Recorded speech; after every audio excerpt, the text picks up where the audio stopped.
Este é um trabalho voluntário, sem fins lucrativos, que oferece livros gravados em MP3 para aqueles que não têm condições de ler livros impressos.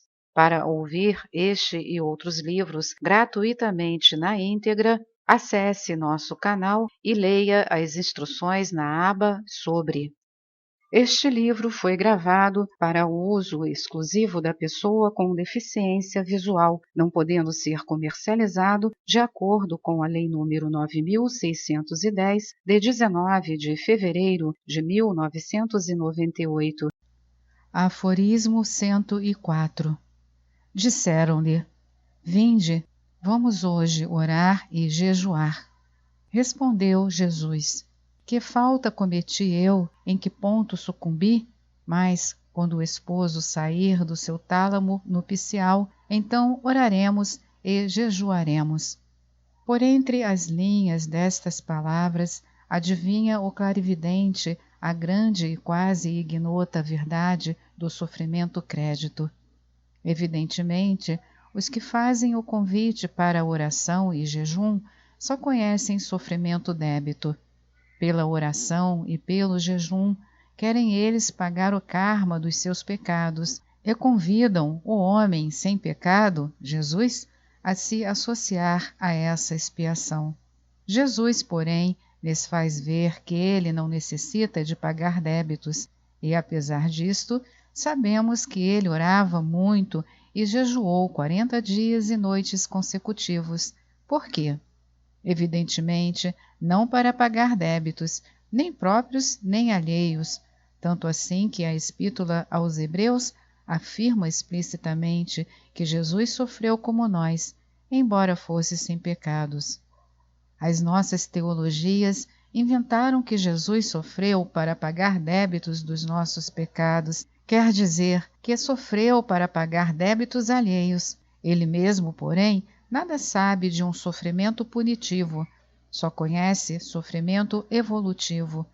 Aos discípulos de Emaús, diz Jesus que ele devia sofrer tudo aquilo para entrar em sua glória, isto é, para seu aperfeiçoamento, para sua realização crística.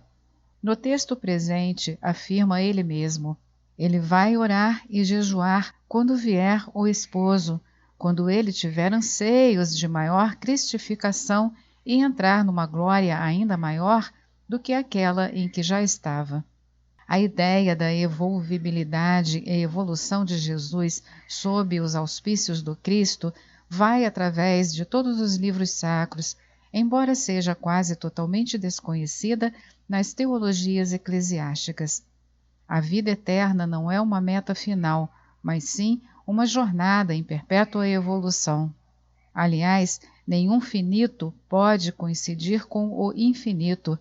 Por mais que dele se aproxime, está sempre a uma distância infinita. A vida eterna é antes um dinâmico devir do que um estático ser. Aforismo 105. Disse Jesus: quem conhece seu pai e sua mãe, porventura será chamado filho de prostituta?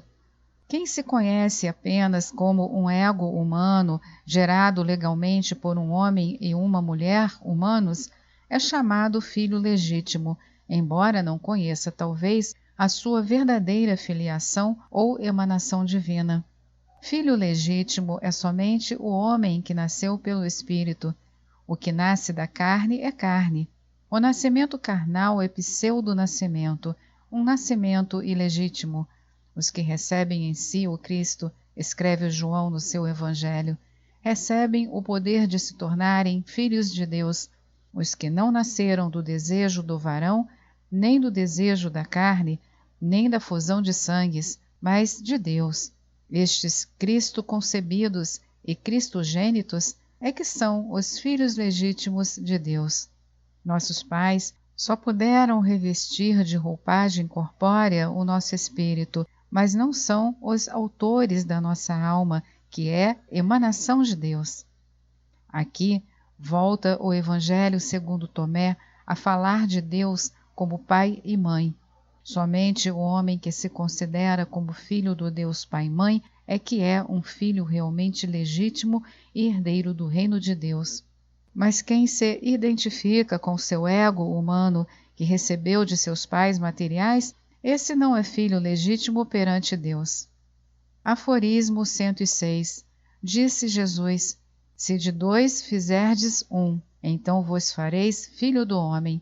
E então, se disserdes a este monte, retira-te daqui, ele se retirará. Com estas palavras, celebra Jesus a onipotência da fé. Mas essa fé onipotente depende do fato de o homem unificar a sua dualidade. No princípio, o homem se sente como uma dualidade, corpo e alma. Enquanto não houver perfeita unidade e harmonia entre o elemento humano e o elemento divino da natureza humana, não haverá poder espiritual. Fé, ou fides, quer dizer fidelidade, harmonia, sintonia. Quando o ego humano se integra totalmente no eu divino, então aparece o Filho do Homem, que por enquanto só se manifestou plenamente em Jesus, o Cristo.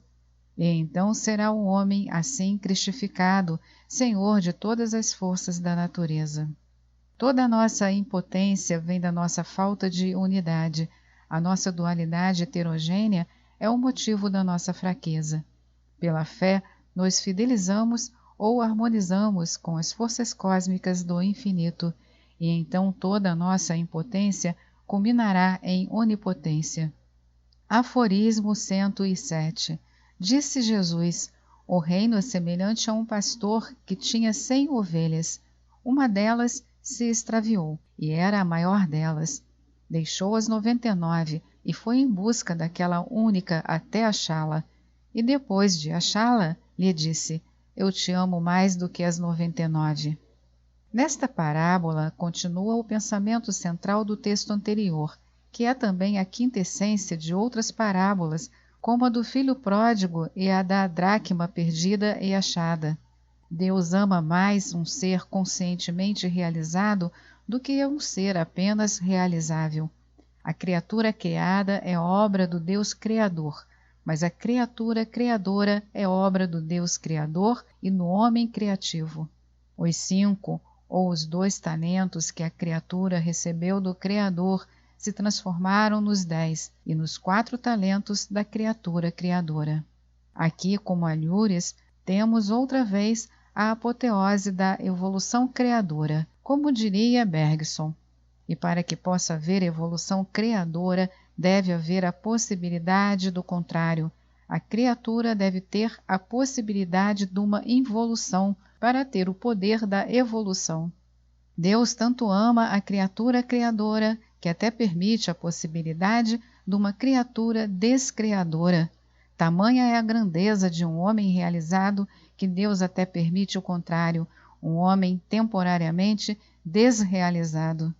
Neste sentido, escrevem os outros evangelistas: no céu, há maior alegria sobre um único pecador que se converte do que sobre 99 justos que não necessitam de conversão.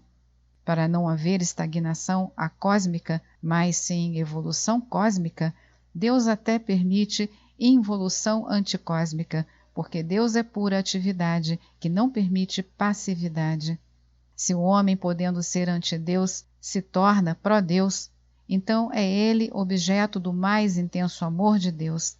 O homem perfeito é o homem conscientemente bom, o que implica na possibilidade de poder ser também conscientemente mau. Por isto, um homem autorrealizado é um fenômeno incomparavelmente mais grandioso do que todo o universo com os seus sóis, suas estrelas e suas estupendas galáxias. O homem autorrealizado é o objeto de um maior amor divino. Aqui reaparece o sentido do misterioso hino pascal sobre a feliz culpa, sobre o peccatum necessarium, esse absurdo teológico e essa sublimidade mística. Aforismo 108.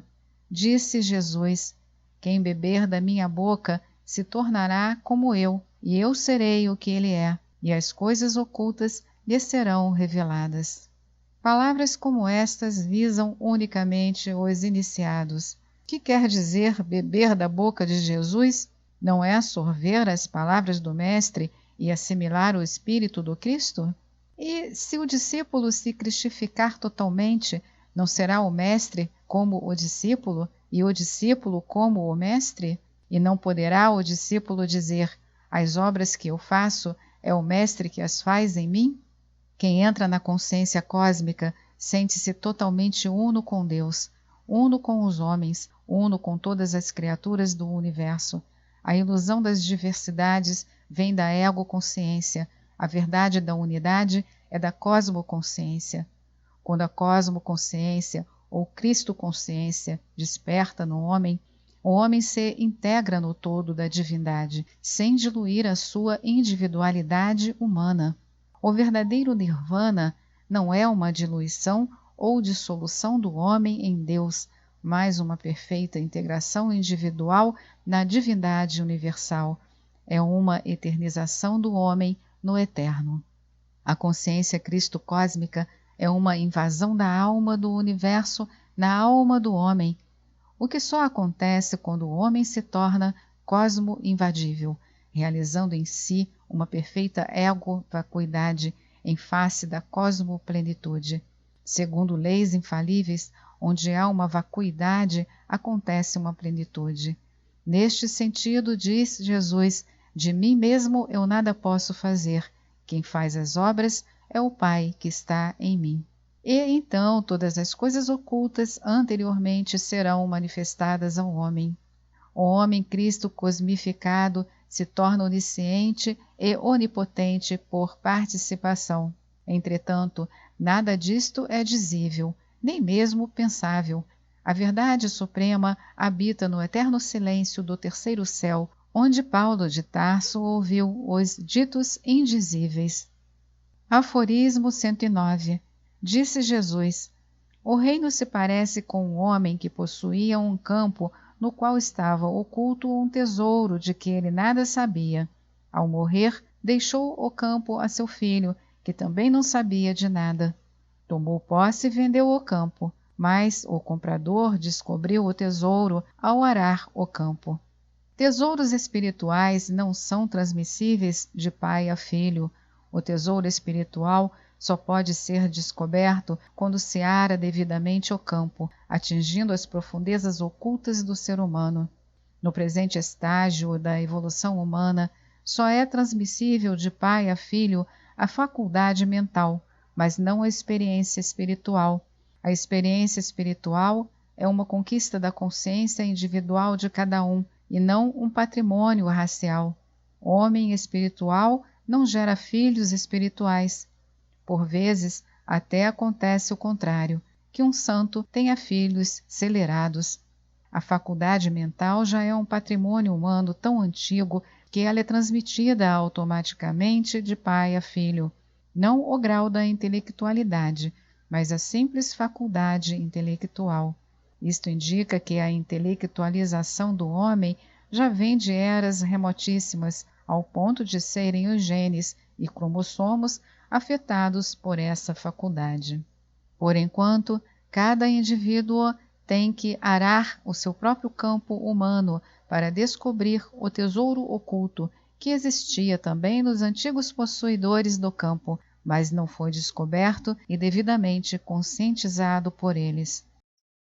Esta é mais uma edição do canal Livros Falados Voz Humana. Que o bem, o bom e o belo se multipliquem em benefício das criaturas.